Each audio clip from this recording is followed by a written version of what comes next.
order the July 16th Finance Committee meeting, 6:02 p.m.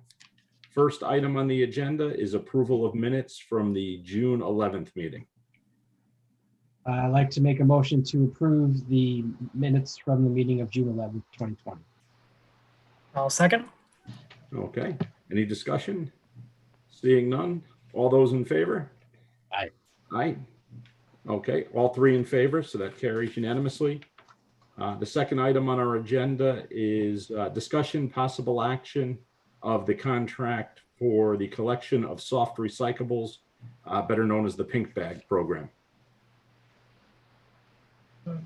Yes, we received a letter from Simple Recycling requesting that the agreement that the town entered into I think 2 years ago, as far as them providing a service of picking up generally unused clothes that's put into the pink bag that is put out at the street curb on recycling days. They wanted to waive the fee that they were paying the town, which was about, I think, $20 a ton. And included in the packet is the amount of clothes, let's assume it's clothes that they picked up on a monthly basis since they started this. And generally it averages about 18 to 2,000 pounds. So due to COVID requirements, et cetera, they're just requesting that they eliminate the fee they pay the town, but they will continue to provide the service of picking up the clothes that are put out on the curb on recycling day. So all it is a resolution that if the Finance Committee agrees, it would go to the Town Council on Monday night. And there's an addendum attached to it, basically waiving the fee that they would pay. Okay. John, the schedule you include in our packet by year and by month, is that in pounds of material collected? Is that what that is? I didn't catch the end of the question. There's a schedule you had provided in the packet of the last from 2018 through 2020 by month. Is that pounds per month? Is that what that is? Yeah. Okay. So, okay. Obviously, it's not a lot of revenue to Rocky Hill. The concept is more of a conceptual thing that, I mean, they're not really paying us a lot, and that they're trying to get out of paying what little they owe us for something that they're selling and presumably going to be making money on. But I guess it's still a service that some folks in town might find useful. So I guess I can bite my tongue and live with it, but it does rub me a little bit the wrong way, but.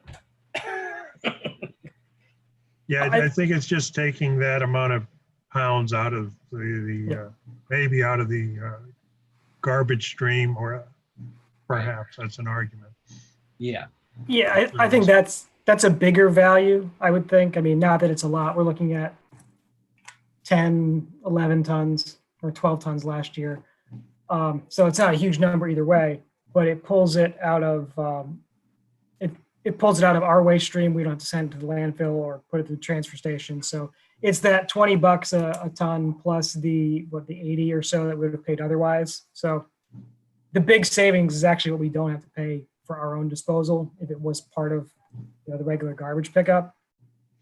So that seems like the bigger value, or that seems like it would have been the bigger value kind of the whole time than the $20. And John, do you know the rate, John, what we are paying per ton for tipping currently? Is it in the 60s? Oh, no, 80s? we're now up in I think like the low 90s. I think it's like around 91. It was a big jump. Last year, we were in the mid to low 80s. Right. And then I thought it jumped up to 91. You're 91. Yeah. All right. Yeah. I think Chris hit it on the head. I mean, we're not getting the $20 a ton, but on the other side, we're not paying the $91 a ton for what doesn't go into the waste stream. And, residents, it's a convenience for residents that don't want to go. And well, I should say residents still have the option of going to other charities and donating their goods there as well. So it's just a service being provided at no cost to the town. So John, I assume we just need a motion to move this to the consent agenda for Monday? Yes, please. Okay, So I'll make a motion to approve amendment to the agreement for the collection of soft recyclables as shown in our packet today. Second. okay. Any further discussion? Hearing none. All those in favor? Aye. All right, 3 ayes, motion carries. Item number 3 is an update on the ground lease for the cell tower at 52 New Britain Avenue.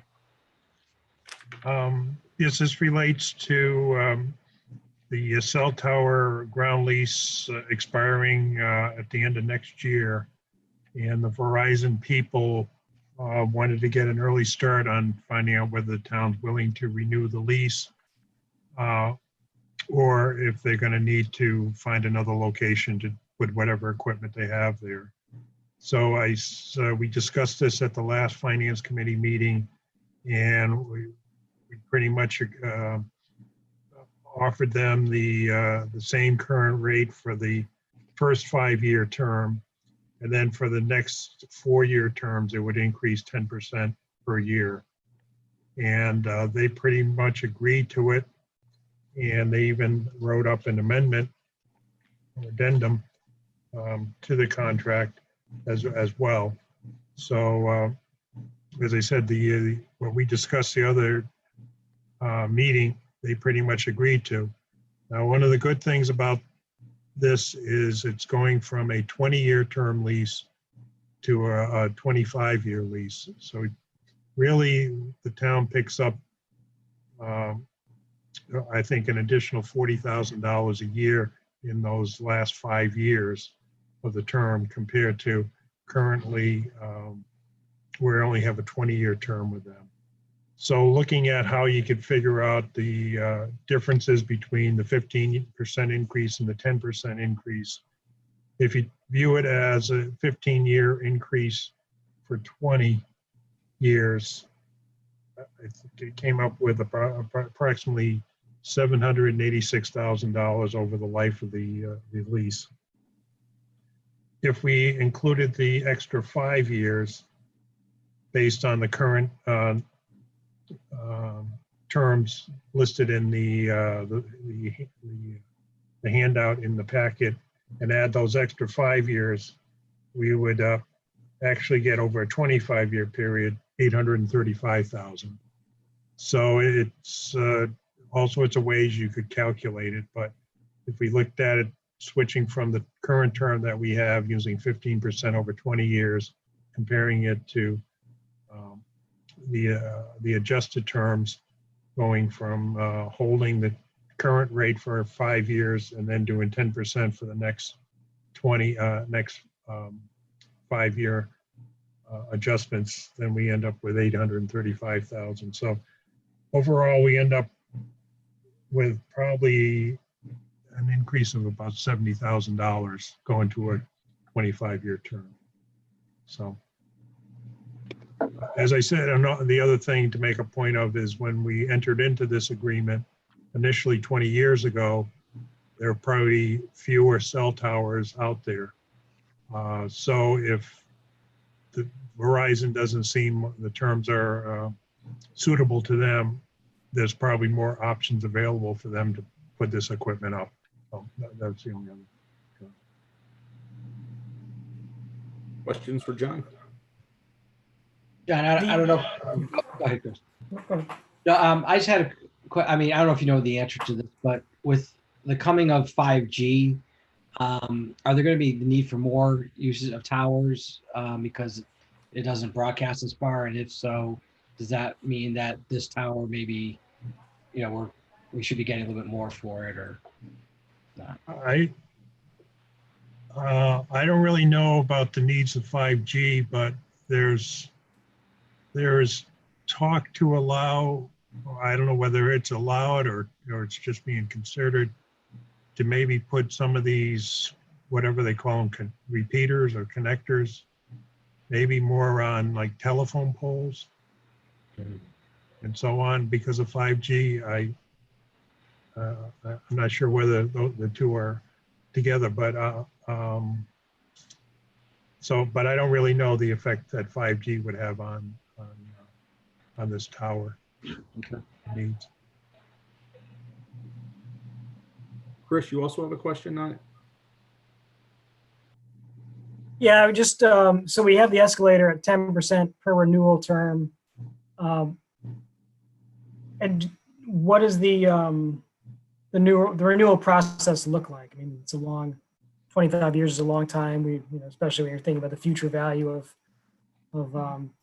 Right, I think it's more along the lines that if this sounds like a reasonable deal for the finance committee, I could send the addendum and the contract to the town attorney for their review. And I could just notify the Verizon people that the town is interested in renewing it on the terms that are expressed in his email. And then we'll just say we need to go through the process of having it reviewed by our legal counsel and approved by the town council over the next few months. Yeah, I think my concern would primarily just be if the market changes in some way, does the town have the ability to get out of it or to renegotiate within one of those renewal terms? Because 25 years is a long time in the technology space, and there might be different people sitting on the finance committee 25 years from now. Who knows? So we'll Maybe not not. tie anybody's hands. Maybe not. Really? Yeah. Actually, John, related to that question, whose option is it at the end of each of these terms to renew? Is it Verizon's or the town's or a combination? I think it's a combination of either to do.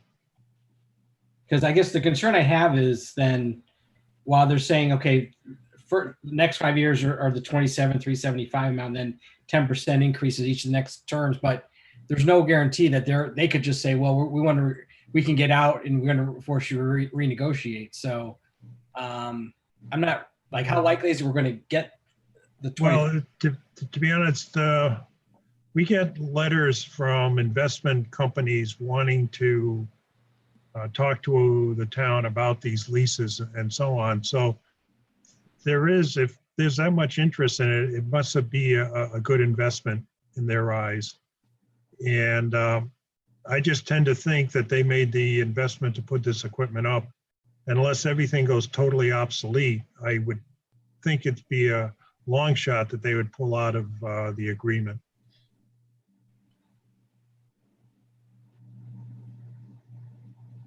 No, I think it's the valid question is, 25 years is a long period of time, and technology is definitely changing in a period of time of a lot quicker than the 25-year period. It seems like every 6 months, something new is on the horizon. So, I would tend to like to lock in one of the major companies to a long-term program.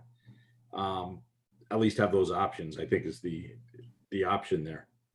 So, John, from our process of finance, do we need to approve anything or just tell you to take it forward to the town attorney if we're all in agreement? Yes, I agree. I would just say seek to make sure that it passes muster with the town attorney. Yes. Okay. Any objections to sending it forward to the town attorney? No, seeing none. John, send it off to the town attorney. I don't think we need a motion on that. I know the next item is item 4. It's our update on the July 14th band sale. And I know you had previously sent us an email, and I thought some pretty good news on that. Yeah, so I'll just do some highlights on that because you did see the email that John sent. So as you can see, we did the sale on Tuesday, and we had a pretty good response. We had 5 responders on there, and obviously as a result, we picked the lowest bidder, which was Jeffries, which was the net cost with the 0.5443 with the premium of 108,000. And that's the one we chose to go with. We'll be closing on the 29th, July 29th, the end of this month. And that will be for the 11,350,000. I think it's great. And Yeah, very we were interesting happy with though. that. Yeah, very interesting though that, because interest rates have been forced so low that once again, we're seeing bond premiums. Right. Um, Still. So very positive, I think. Any questions for Mona on it, or seeing none, we'll move forward. Update on Board of Education, year-end savings and roof project. Okay, in your packet was the letter sent over by the superintendent saying that they'll be returning to the town $829,489. As of right now, that money would, nothing done, it would flow right into replenishing the town's fund balance. The board is not requesting any use of those funds to be reallocated to the non-reoccurring fund. So at this point, it'd probably be financially wise just to let that money roll into fund balance to sort of replenish the monies used to balance this year's budget out. I think that was part of our discussion during the budget workshops, is we'd be able to replenish some of the fund balance, knowing that the Board of Ed was running a surplus because schools had been closed. So I think that's positive. John, do you also want to incorporate the email you sent out to us this afternoon on the roof project at the same point? Yeah, this morning I went over to check with Chuck on the status of the state grant application for the Stevens School roof, and it's been approved at a 46.7% reimbursement of eligible project cost. And tomorrow, I believe they're meeting with the state to go over they're moving over to the people that review the plans with the state and getting the state to sign off on it so that hopefully they can go out to bid next week to try to get a contractor to come in. And I sounds like the roof isn't that complex, and they might be able to get it completed long shot before school starts. But we'll see. That's and I did have it about 2 weeks ago. I did ask Brian Dillon, who chairs the Board of Ed, and he was of the belief that there was still time to get this done before school opens. So, but being optimistic, let's hope that that comes through. Yes. The one question I guess I'd ask is the 46.7% reimbursements, $551,000 or $551,450. When does that money come back to the town? Once the project's complete, there's a review process, and this is considered like a smaller project. So I think once we submit something to them on an EDO something form, we would probably get reimbursed by the end of the month. Hopefully, if you meet their timing deadlines and so on. So I think this being a smaller project, I think we would get more of our costs reimbursed by the state. so potentially we're talking fiscal year 2021, assuming the project is completed before the start of the school year. Yeah. And is there a retainage on this? I mean, it's not a construction, a big construction project. So do you know if there's a holdback of 7 or 11%? Well, most likely there'd be a holdback up to 11%. Okay. And that's usually until they complete their audit of the project? Yeah. but something like this, because we have so few contractors in it, Right. we could practically put a audit package together for them and send it to them, and they could just do it at their desk. We did that when years ago when we had the renovated the auditorium at the high school. We just made copies of all our contractors' invoices and put it in a folder and gave it to them, and they reviewed it there and closed it out. So it should be a quick audit. Fantastic. Chris, Jeff, questions? I know I've kind of asked a bunch. No, I think you got through most of them. I would hope that, I mean, we don't know what the school year is going to look like, so it'd be nice to get a jump on this project and hopefully have that completed. Yeah, John, if they're like almost done by the time school starts, can they just complete the project while school's in session if they get far enough along, or finish on the weekends, or? You can't really stop once you start. I would most likely say, yeah, they would have to do it on probably the weekend, just to be on the safe side. Again, it's Stevens, being an elementary school, it probably isn't as active in the fall as the high school would be, something like that. So they probably have to do it on the weekends. Yeah. Okay. And John, just one question that kind of comes up, and I know this is maybe outside of the town side, but it may fall to the Board of Ed. I believe there's some state grant programs related to COVID on ventilation system improvements. And I want to say it's a steep grant, and I may be wrong on which one. Would that be something that may apply if we modified the ventilation system to be compliant with whatever the technology is that's needed?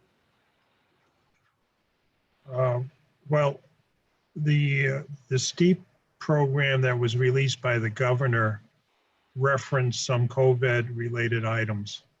So that, but I believe they're only approving up to $128,000 of grant money. But I guess if you apply for a steep grant, you can use what you described as improving the ventilation system due to COVID as a way of helping you get the grant. Right. And so on, where we couldn't do anything with this roof project because that's all it is the roof. And that's what the state approved it on. So you have to find, if you're going to replace an air conditioning system, maybe that happens to be $100,000.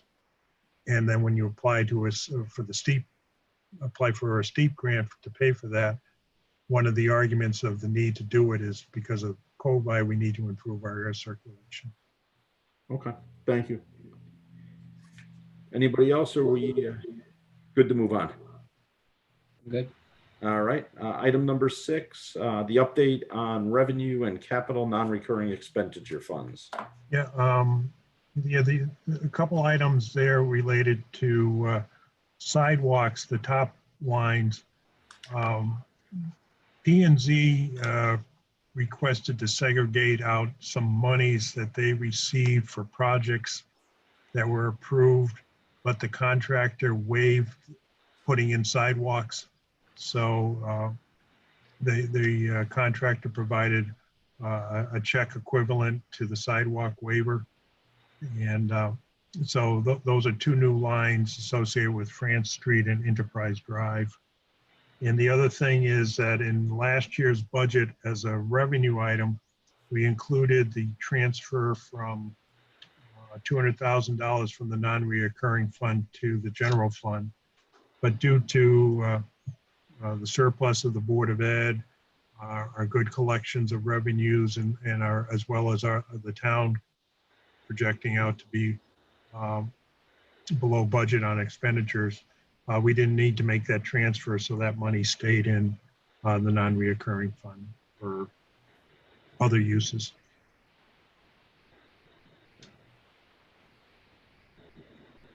Any questions for John?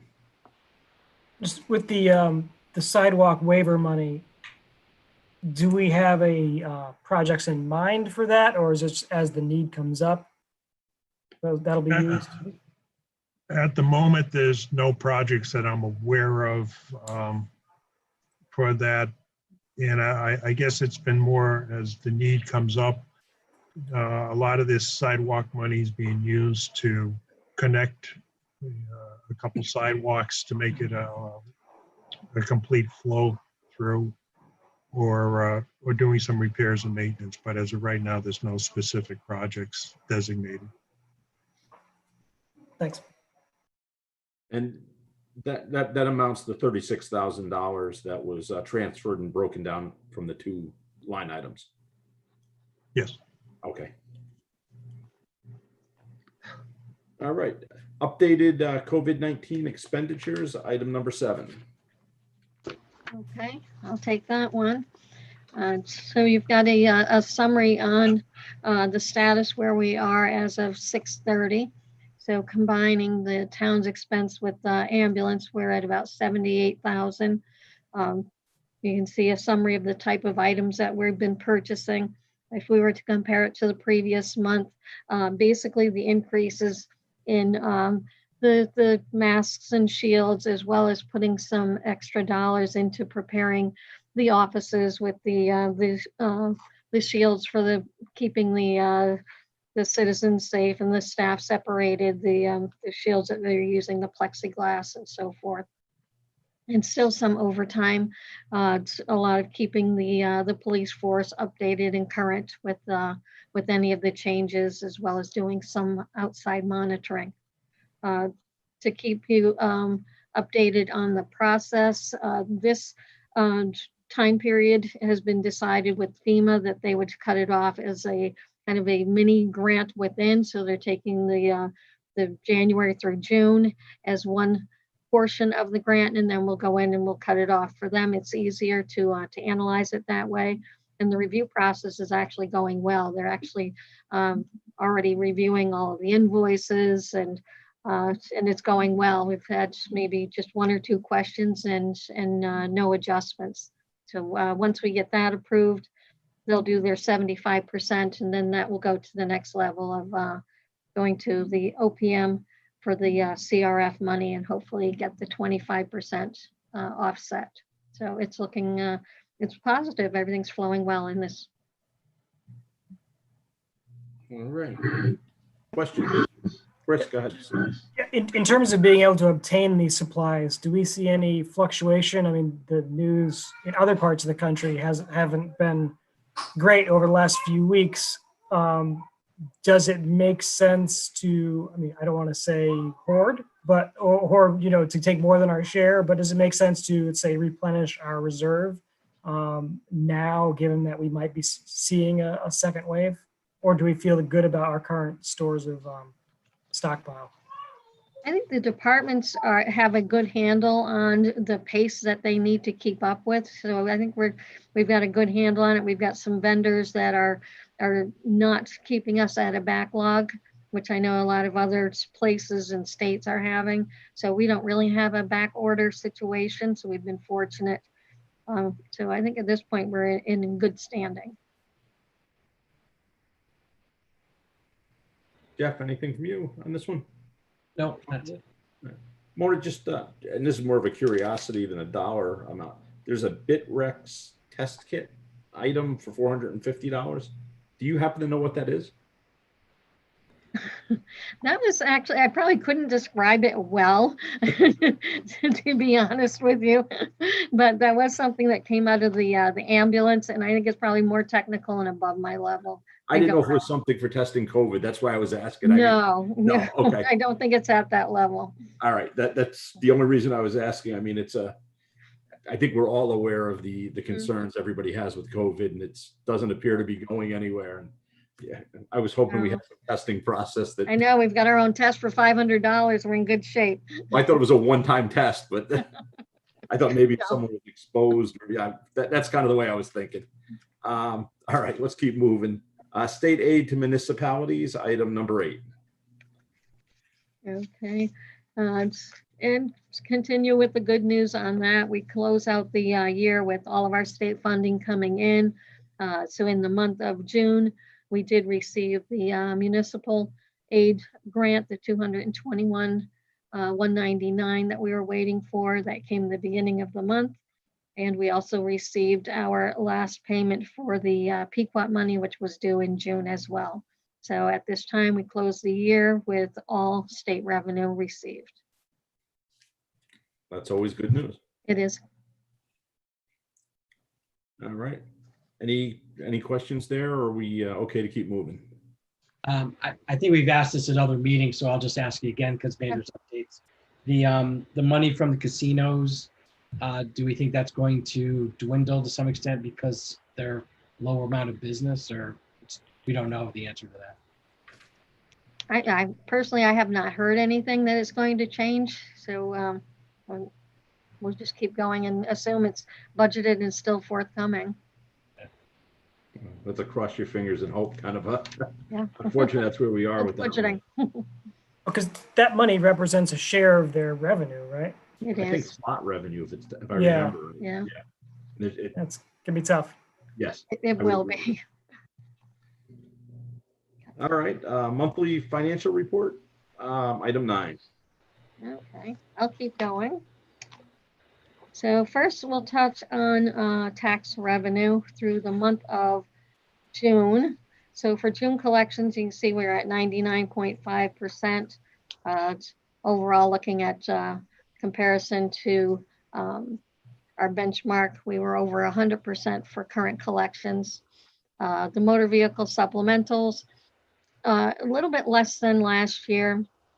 So I think that might be a reflection of what was going on just financially, economically around us. And I think we mentioned throughout the year that the prior year collection was definitely going to be lower than budgeted and still kind of stayed stagnant around 46, so about 300,000 less than budgeted. So that did impact the budget on the tax side.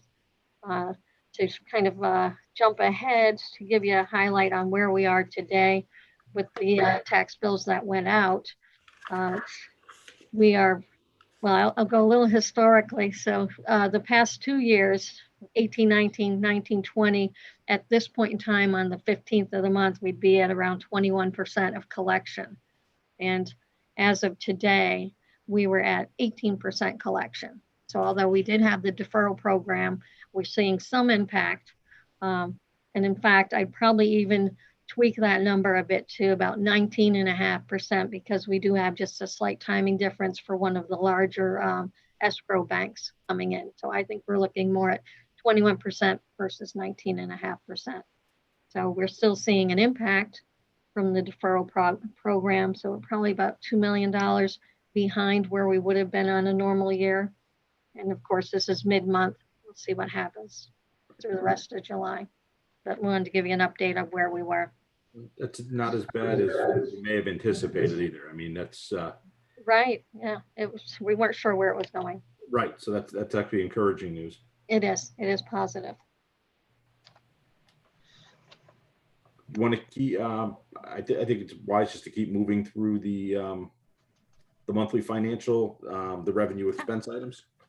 All right. Then we could ask questions on specific items there. That's good. So the next page would be general fund revenues. Again, on the current tax collection, we are at 100% for current. And when you put all together the other areas of supplementals and prior year, we are behind as expected, around 340,000. Otherwise, the line items came out very well for the fiscal year. You may note that for recording fees at about 71%, it was on the low side.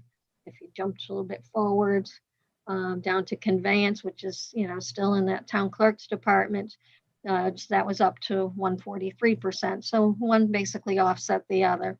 So we didn't see the focus in the recording, but the conveyance was more of the focus. I think I mentioned before, we were looking at the building department. They were just kind of lagging behind for a bit, but they closed the year at 97.5%. So it was my expectation that they would pick up for this spring, and that's basically what did happen.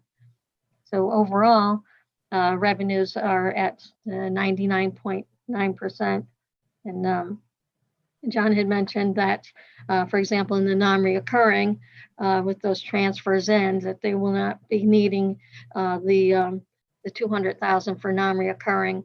But you'll find as we look at the expenditures, we will not be needing that 200,000 or 275 transferring in from general fund, because overall, with the revenues collected to date, and again, these are pre-audited figures, things will change. There's still some money coming in, but this is really a good idea of where we'll land. We're at 80.1 million for revenues. So if I may flip quickly onto the next page and look at expenditures, just to point out, the expenditures are at 78.4. So you can see that there's definitely greater revenue than expenditures at this time. If there were any questions on revenue, I'm willing to answer those at this point, unless you want to go forward. No, let's see if we have questions on, at the high level at this point, and then we could narrow it down a little bit. Okay. Any questions, Jeff, Chris? No? Okay. The only comment I'd make, revenues were short about 585,000, but expenditures pre-audit, again, we got to make sure we specify. That's right. Yes. We're under by 1,615,000. So Correct. I'm sure there'll be some adjustments, but roughly in the neighborhood of about $1 million. Right. Puts us in a pretty good position in what could be heading into what could be a more challenging year. That is true. Yes. Okay. Yeah. I would mention probably on expenditures, kind of on the higher level. If you were looking at the more detailed pages, you'll probably see on the individual line items, you'll find some of the salary lines are going not incredibly over, but like maybe within 100, like 100%, 101. And a lot of that is just due to we had some contracts settled, the Highway 288 union contract settled, and you'll have individuals in not only the highway department, but parks department, planning department. So you'll have some people in that union contract and scattered in different departments, as well as any non-bargaining salaries aren't budgeted for. So, and that will touch on some of those individual department lines. So you'll see some of those salary lines in the more detailed pages will jump out as overages, and that's really the impact of that. Otherwise, for expenditures, we're still waiting for, I actually received the bills, but they're not reflected in this report because of timing, was a 1 month of trash removal and trash disposal and some additional legal bills. But for the most part, we're looking at a pretty good idea of where the expenditures would rest at this point. All right. Good report. Questions? No, Jeff? Excellent. Moving on to item 10, discussion and possible action, budgetary transfers, finance. That's me. I'm flipping That's to you. the other Keep going, package. Laura. I'm on a roll. Giving John a break. Not for long. He has a turn. Okay, so for budgetary transfers, we'll have other transfers probably in the next month to address some of the other line items, but we wanted to focus on the capital transfers at this point in time. So if you were looking at the last page of the expenditure reports and seeing the capital lines, there are some unexpended line items that we wanted to transfer to the non-reoccurring fund. And those were, for example, the assessor's line for reval. Wasn't fully expended. We can transfer that into non-reoccurring. We had vehicles for highway, 35,000. That was the timing of the purchase of a vehicle. So we had anticipated in not the 1920 year, but the previous one. And we had the purchase in that year. So this freed up the money in the 1920 year. So we'd like to transfer that into the non-reoccurring as well. Town aid road money. Again, we're watching the state money coming in, and that came in late. So they also had a late start on when to spend it. We'd like to take the remaining funds that were not expended, transfer that into non-recurring for future use. course, with sidewalks for LoSAP, that's based on reimbursement.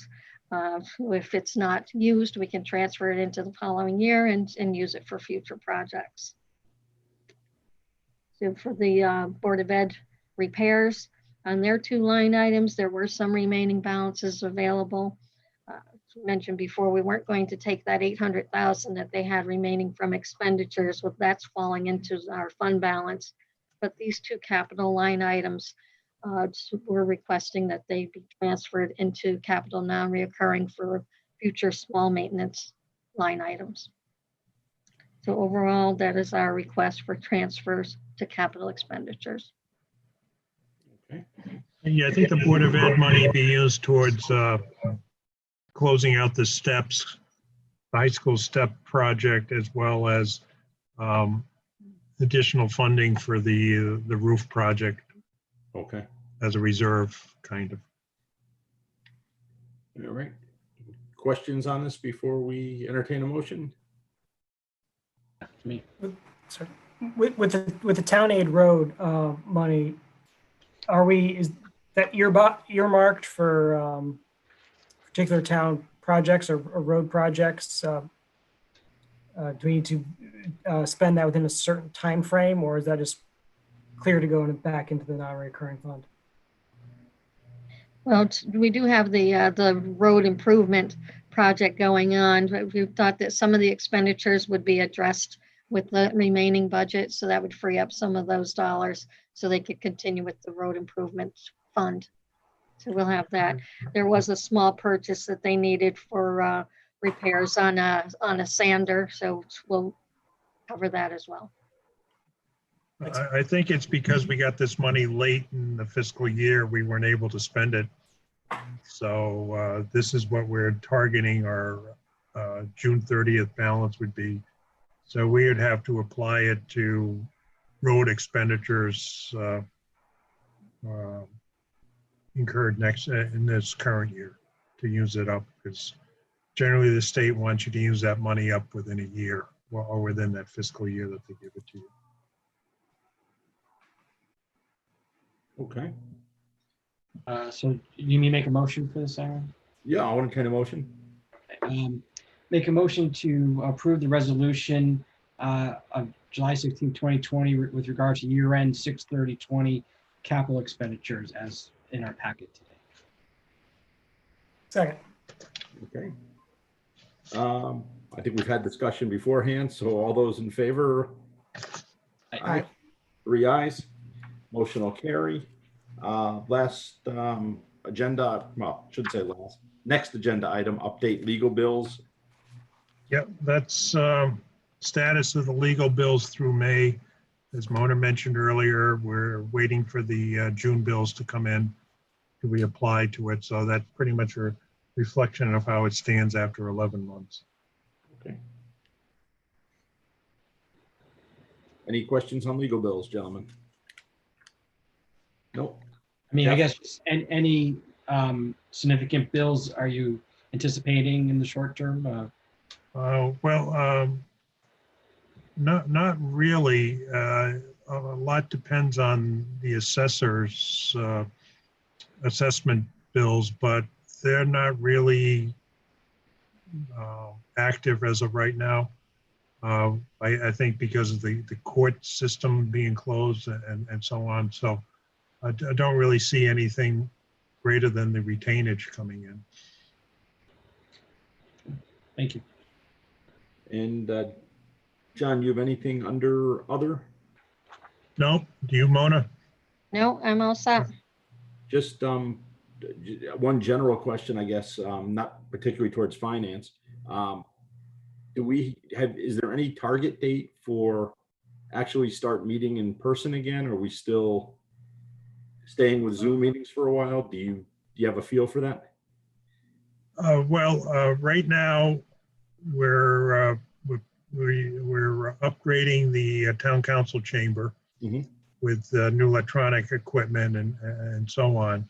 So that's sort of holding things back, but there's no reason that town meetings can't be held maintaining social distance and between 25, it may get increased up to 50. So we could start having those meetings, I would say, once the council chambers have been updated.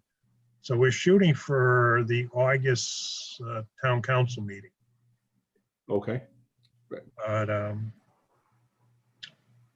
as I Good say, update. I mean, and I we will can say always that have these Zoom meetings meetings here. seem to I be don't know working about the very taping well. capabilities.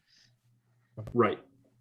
But I'd say possibly in August and hopefully definitely in September if you want to go that route. Excellent. Now let's hopefully the curve stays the right way and we could start considering it. Yeah, so if we were doing, for the council meeting in August, if we were doing social distancing, we wouldn't be sitting at the dais, we'd have to be separated. Or- Yes, most likely it'd be like every other seat in that vicinity. And then probably 3-5 people would have to be out and scattered in the audience, spread out. Although I guess we have that new technology that we could Zoom in too, if we needed to, right? Just to let people, Well, yeah, I'm sure John Murphy could cobble something together. trial run. We're getting there, hopefully. Hopefully we're getting to that approach. That's I was just trying to end it on something positive. Yeah. You know, that maybe we'll be back to a more normal or the old normal soon. You say it's positive now, but then if we have to drive in the wintertime, That's right. There is some conveniences of digital meetings, that is for sure. I That would be see good. no other items. I'll entertain a motion to adjourn. Motion to adjourn. second. All those in favor? Aye. Aye. Thank you, everyone. Great, Thank thank you you. very much. Hi, everybody. Bye. Good night. Take care. I don't know why I put my